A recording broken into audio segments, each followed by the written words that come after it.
It's okay. At the end of the day, the most important thing is the review that you give yourself. Do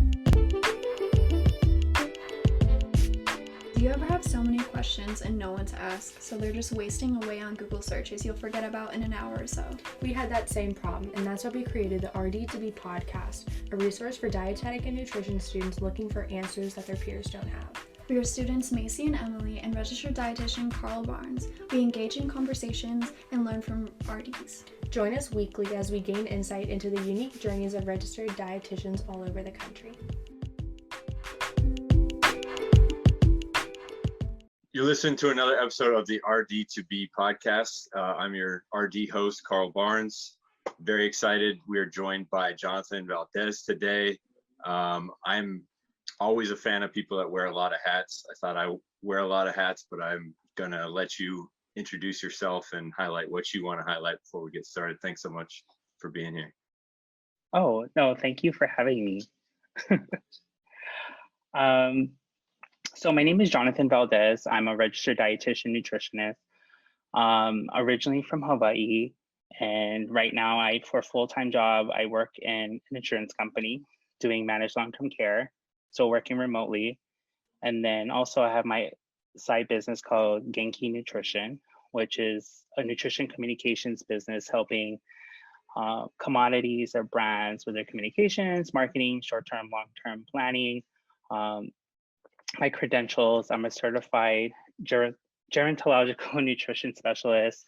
I'm a certified diabetes and what is it? Is a CDCS, certified diabetes care and education specialist. I'm a certified personal trainer, certified case manager, and I have a certification for nutrition, which is similar to licensure in the state of New York. Awesome, great, thank you so much. And again, I'm Emily. I am your RD2BE from University of Maryland, and I guess I'll start with our first question. How did you decide to become an RD? So becoming a dietitian wasn't the first thing on my mind. In high school, my junior year, I actually wanted to be a psychologist, and because I wanted to help people in some capacity, but because I didn't get into that the colleges I wanted to on the mainland in the Midwest, I decided I would go to the University of Hawaii at Manoa to become a vet. After taking my first course in veterinary in animal science, I realized kind of don't want to do this because being a vet is very competitive. It's more competitive than being a dietitian. Being a vet, you're basically everything. You're a surgeon, you're anesthesiologist. It's just I didn't have the financial freedom to do that, and so the next semester I took a nutrition class, and I was like, this is it. I wanted to be a dietitian. My grandma suffered from diabetes, later dialysis, and it kind of like hit home. Also, at the time when I took the nutrition class, I've been a vegan for about 3 years.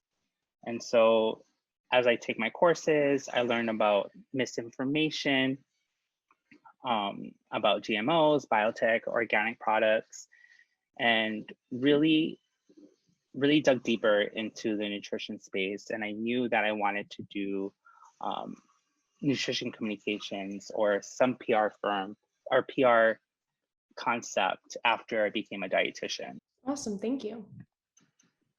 You mentioned that there wasn't that much financial freedom, like becoming a veterinarian.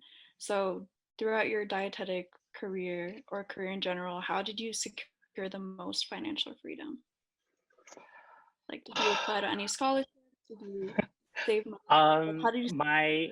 My high school grades sucked, so I worked almost full time during my college year. So my undergrad took full-time classes. I was an RA, so when you became an RA, you can have free housing, and they give you a stipend for a living.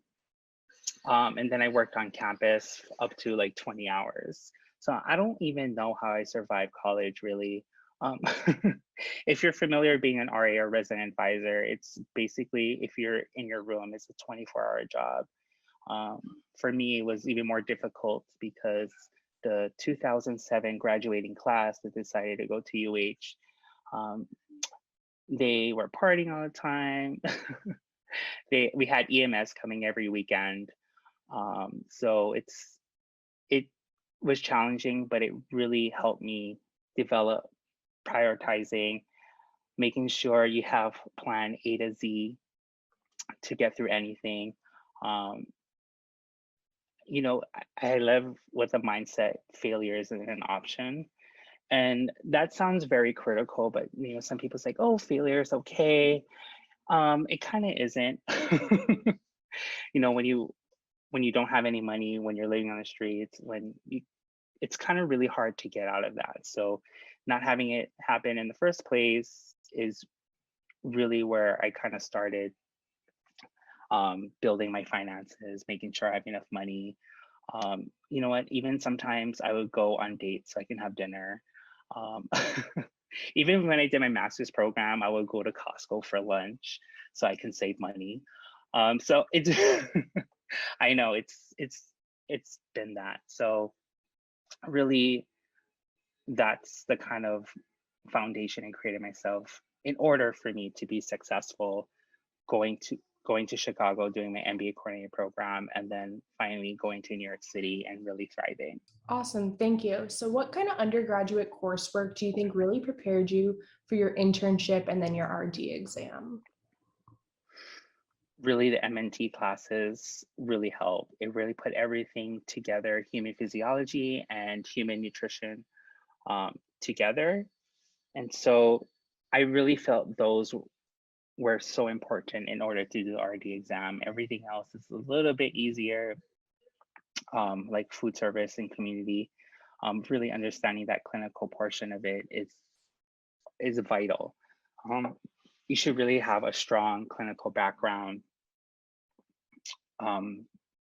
before doing anything else. I didn't do any inpatient clinical work because the pay is too low. But if you are able to on per diem on the side, then that would be good to really sharpen your clinical skills, and that would help you with the RD exam. So you can even shadow dietitians in the hospital, inpatient, outpatient, to really make your clinical foundation strong before you even do the internship and RD exam. Awesome, thank you. You mentioned you started your own practice, Genki Nutrition. So what is it and why did you start it? And then you can follow that with how did you know you were ready and what did you do to prepare yourself? I've always wanted to be my own boss.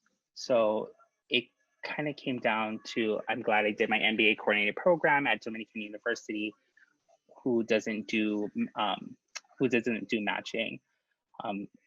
Some people who know me really close knows that it took me about 3 years to get an internship. And so being at the lowest point in my early, not even starting career, really set the mood of what I wanted and how am I going to get there. So Genki Nutrition started when I was my third year being a dietitian. So Genki means happy, healthy, health, and it's actually the Japanese kanji for original spirit. And so I grew up in Hawaii, where much of the economic influence is from Japanese tourists. So I really admire their culture and respect for health professionals and their concepts around health, more specifically Okinawans, which are probably the healthiest people in the world. So, and on top of that, I always knew I wanted to do my own practice. I started it earlier than I expected. My current full-time job, there isn't really a movement up in terms of management. And while I was trying to look for a different job that paid more, I was in the last round with veteran dietitians who've been around for 10 plus years. And during the interview, someone said, just because you have credentials doesn't mean you're smart. And I'm just like, yeah. And so with that in mind, looking at other jobs that didn't pay as much as I was getting paid, I decided that I should focus all my energy. Instead of getting a 3.5 bump in raise by working 200% on myself, I decided to allocate that time and energy to do things for me that would pay much more and be more satisfying. So that's kind of how it started. I started as my third year dietitian, and this year it's going to be my fourth year having Genki Nutrition. Awesome. So would you mind going into a little bit why it took 3 years to get an internship, if you're comfortable with talking about that? Oh yeah, of course. I don't think my grades were as great, and I decided to do programs that were out of my reach, and the availability of internships were very low at the time. I think at the time when I was doing it, only like 50% of interns were getting in who actually qualified. But I went to a conference here in Hawaii, and her name is Judith Beto. She's the one who told me about the MBA coordinator program that didn't require you to do the DICUS matching. And so at first I didn't want to go to it because the loans it's substantial. When you're done, it's going to be around like $100,000.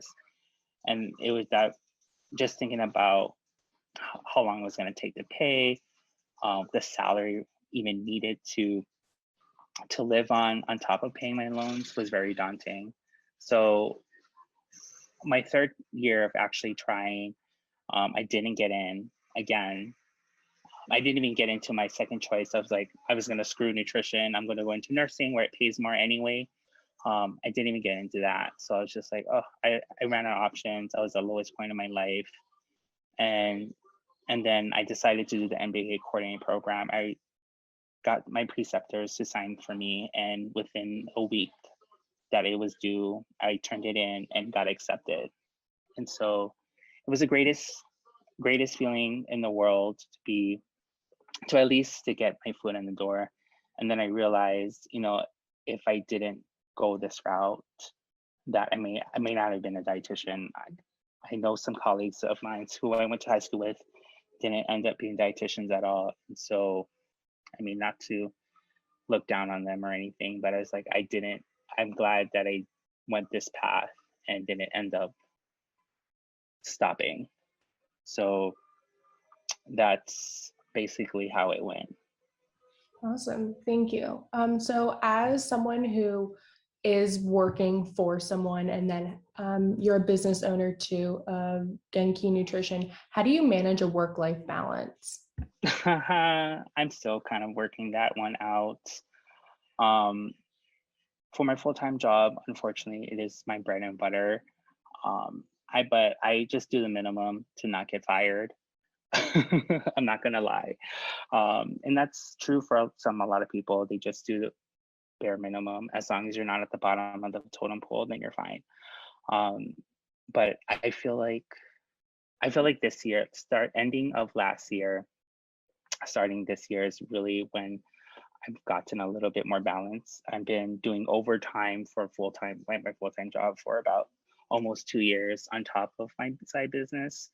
So I didn't have the work-life balance that I wanted. But now, I'm back in Hawaii until probably end of summer.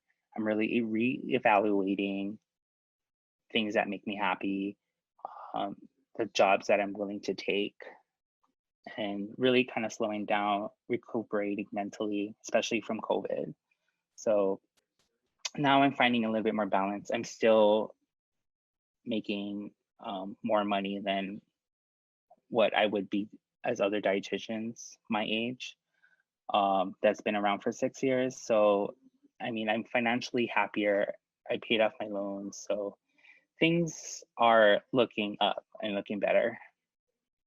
That's good to hear. Thank you. So do you use any resources to enhance your mental health at all, like throughout your life? The beach. Some people have therapists, some people smoke weed. So, for me, just being around nature has really helped. Being around family, hanging out with my nephews and nieces has really been uplifting for me. Even though how bad COVID is, I don't think I would have this same opportunity otherwise to be spending this much time. Usually I spent time in Hawaii for like 1 month out of the year working from home, but now I can spend more leisure time with them, and I think that really helped. What you said has been really inspiring because you just kind of hope that you do get matched, but like you don't really think about if you don't until later, and you're like, what are you gonna do next? So it's really good to hear that you can keep pushing no matter what. Failure is not an option. But what does your typical day or week look like? So for me, I wake up, clock in with my phone. This is my full-time job, and then I'll consult patients all day, looking at discharge summaries. May be doing some follow-ups, looking at emails. So everything's remote for us. I've been working from home since I started this job. So I've been at my full-time job for about 6 years now. And so it's chill, very boring, something just to pay the bills. Thank goodness for their great benefits and PTO plan. And then for my for my kinky nutrition, it varies. Sometimes I might do phone calls, cold calls to see if people wanted to work with me. I might do, like I did Instagram Live for New York Beef Council. I started a little series with them, having 3 dietitians challenge each other while I'm hosting. I may help other businesses do short-term, long-term strategizing or part of focus groups. And then for Very Well, I do, I'm a medical reviewer. So anyone who does blogs, then on my free time, I look at their blogs and provide them updated research, or says, oh, this is not nutritionally sound, it's not evidence-based, and then I'll help them correct it or lead them in the right direction they need to be in. So I like and also do food photography and recipe development. So I do a little bit more creative things. I like that aspect more, but because of COVID, it's a little bit here and there. But it kind of helps me get through my full-time job of a boring life, doing the same thing every day. Awesome. That sounds pretty cool. Like how you have so many different opportunities and like how you incorporate it into like your not your regular, but like your everyday life. So what are some of your strengths that have helped you attain, thrive in all of your various opportunities? I think being an RA is really the foundation that helped me move forward. Because basically you're a glorified babysitter, but you see the craziest things. You see really drunk people you have to take care of and make sure they're safe. So there's a lot of liability and very thankless. And it almost feels like you're kind of like a doctor, because you're on call 24 hours, basically. If something happens in the building, even though you're not on call, then you're gonna be responsible. So that really helped the foundation of time management, prioritizing, really standing up for myself, seeing the limits that I'm willing to take. And so from there, that's really where I mastered, failure is not an option. I need to get where I need to go, and not stop and look back, because I wasn't fortunate to have a financial trampoline that some people had. It really was a sink or swim for me situation. And so I moved to New York City, and then after that I went to move to New York City. I didn't want to come home and bring shame and dishonor. So I'm glad that everything worked out. Awesome. So how were you able to customize your path to direct you to where you are today?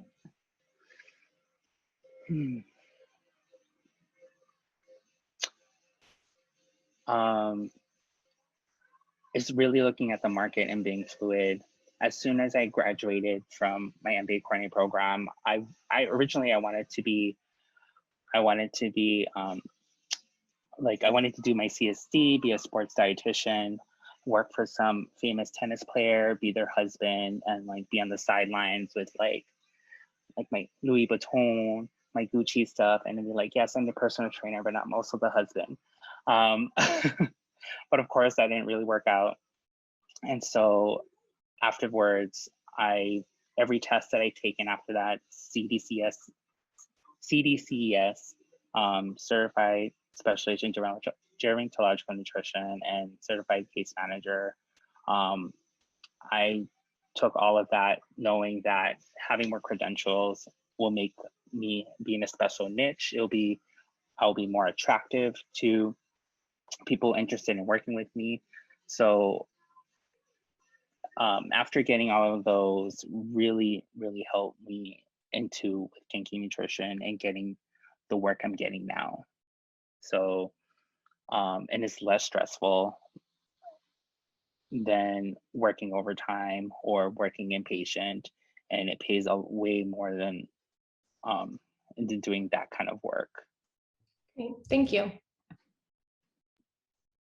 So knowing what you know today, what specific things can students do outside of class to prepare for their internships?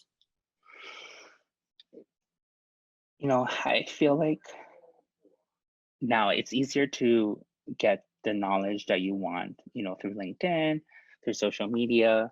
So students now should really seek out dietitians, outpatient, inpatient, private practice, and shadow them, ask them all these questions that they can, you know, because you don't want to end up going to an internship, saying you want to do community, want to do clinical, and then 20 years into that, you're like, I regret doing this.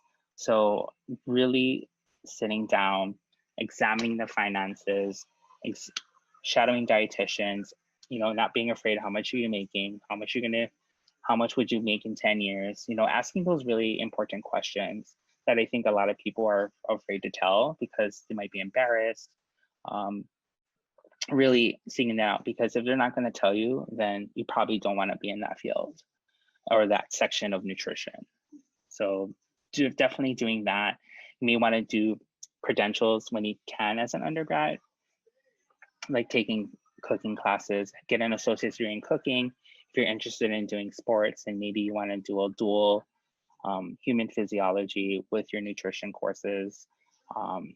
Honestly, if I could do it over again, I probably would have done an associate's degree in culinary and then would have done a dual human physiology and a nutrition undergrad, and then do my internship.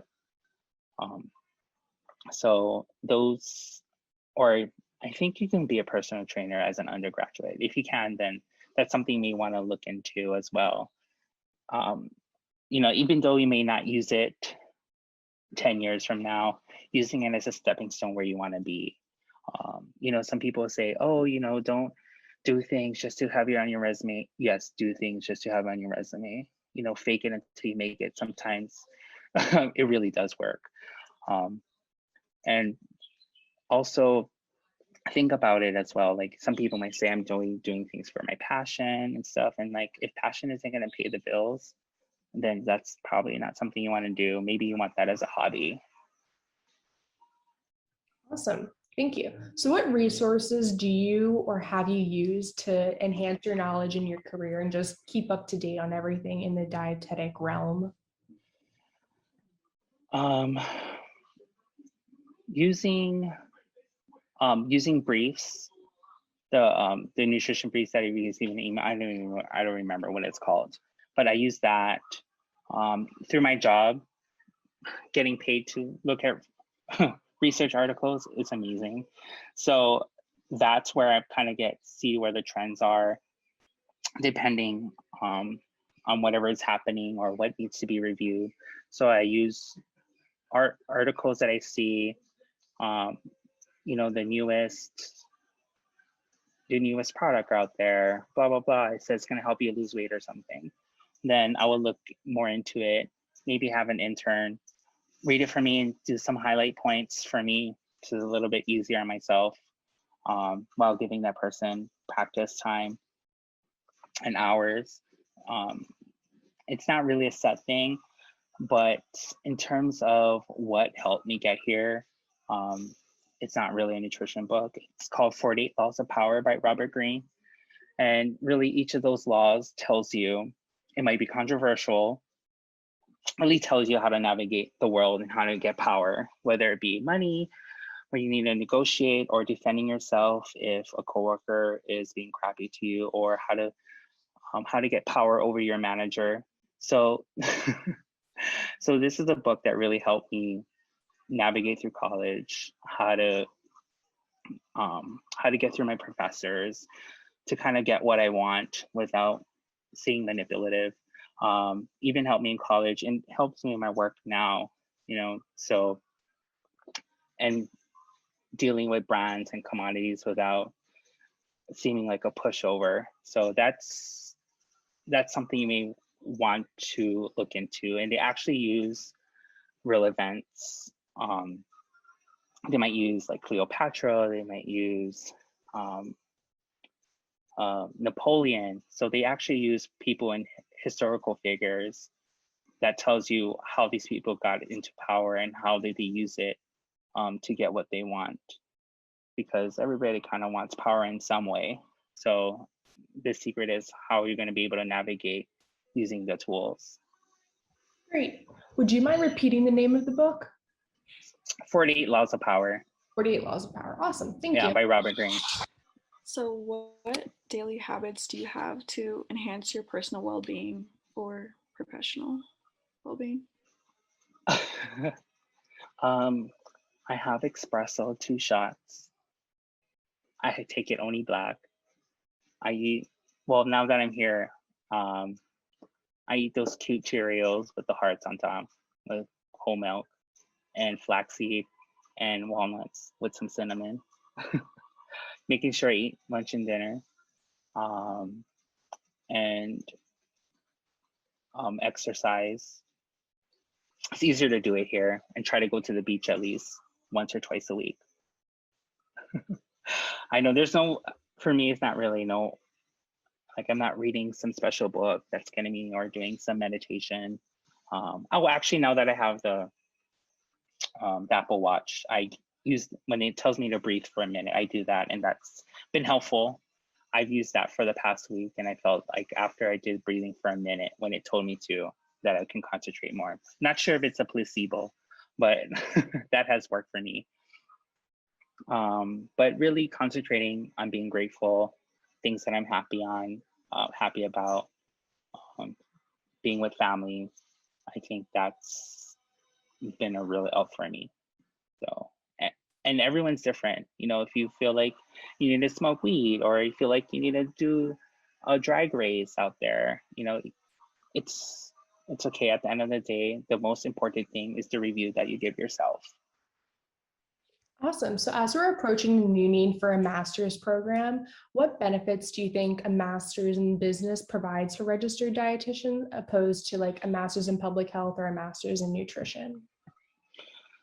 So having an MBA, you can really talk about business, money, and ROI. So it's taking a lot of people, this is what happens in the hospital too. So people who are CEOs, CFOs, or people in upper management may have the business aspect, but they don't have a clinical background. And that just doesn't happen. It just is hospitals, it happens everywhere, even at my company.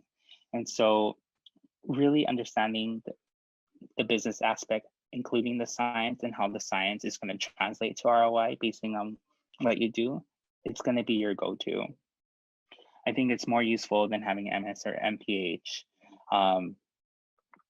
and giving you that upper momentum into management where it pays more. It may be more satisfying for some people than just doing the science. You know, you're actually strategizing, you're putting puzzles together, putting groups together, people together. So if you like that aspect, then I would suggest you getting an MBA. If you love doing the science, and that's fine, you can do that, then you can do MS. I'm seeing a lot more hospital jobs that are asking for at least an MS. So, or if you're going into community, a lot of higher paying jobs if you're doing research, or asking for an MPH. So if you want to get a blend of things, I know there are some places that have MBA MPH programs, MS MBA programs, or MS MPH. So really, you really have to sit down and think about what you want to do with your life. And if money is not an object, then just do whatever you want to do. If you have a sugar daddy, if you have a rich husband or a rich wife, or you're a trust fund kid, then by all means, you can, I mean, the world's going to be your oyster. You can do whatever you want. Awesome, thank you. What advice do you have for students who are contemplating getting a master's degree right now? Really sit down and write down the pros and cons of each of them. Look, what kind of life do you want? Do you want to be living in a shack, or do you want to be living in a mansion? How are you going to be getting there? And using whatever world that you feel like is going to make you happy, and backtracking. How are you going to get there with the master's degree and compare it between MBA, MPH, MS, MA. You may even want to end up going to nursing or being a PA and still have an RD background. So you have to really think about the path that you want to go to and what you can. And you should be joining Facebook groups and seeing what other dietitians are doing. Like the unconventional dietitian is a really good one. RDs on the blog, RDs who do science, I think it's called. So picking people's brain, because they're going to be willing to help you. I'm always out helping students or other colleagues who are interested in things.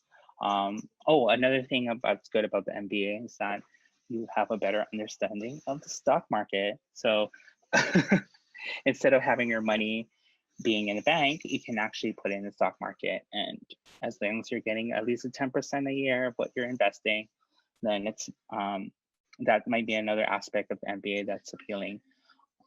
But anyway, away from the tangent, yes, so really sitting down and thinking about what you want to do is very important. Weighing the pros and cons. Where do you want to live? Is where you live going to be better for you if you're MS or MPH? So these are kind of questions you need to be thinking for yourself. You can't be just thinking about 5-10 years. Where you want to be in 20, 30. What do you want your life to be? It should be the question you're using. Is this going to make me happy? Is this going to lead me where I want to go? Awesome, thank you. So I guess my last overarching question is, what advice do you have for students in general, whether they're undergrads, whether they're high school students that are wanting to pursue a dietetic degree, those are who are in their internships, those are in their master's programs? What kind of advice do you have for those types of students?